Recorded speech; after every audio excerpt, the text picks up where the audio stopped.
What's up, everyone? Welcome to the video. Today we're going to take a look at how to get a 2026 GMC Terrain unlocked, opened, and started if the key fob dies. So I've taken the battery out of this key fob to demonstrate. As you can see, none of the buttons are working and our vehicle's locked. So the first thing I'm going to do is remove the emergency key that's in the bottom of the key fob.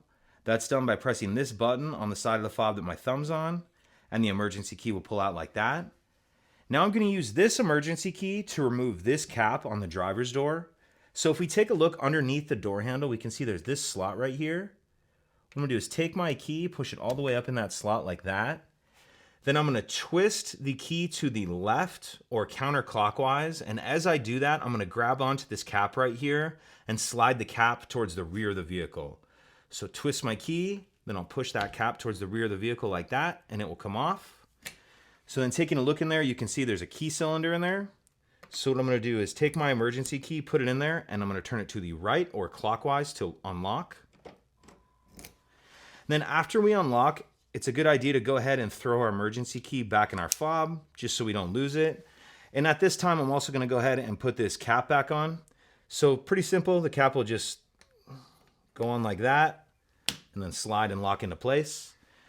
Now, as soon as I open the door, the alarm's going to start going off. How we're going to stop the alarm from going off is we need to start the vehicle. How I'm going to start the vehicle with a dead key fob is I'm going to get in, I'm going to place the key on this little marked area in the center console, the front center console.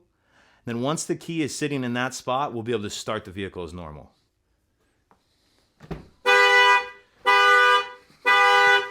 Get in, place the key right there, and now we can start the vehicle as normal.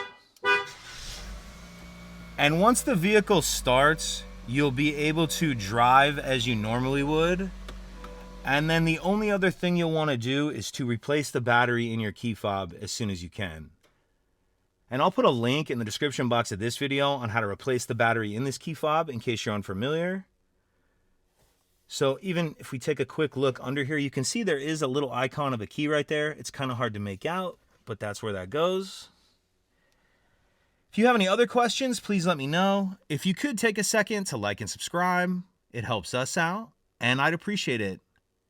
Thank you.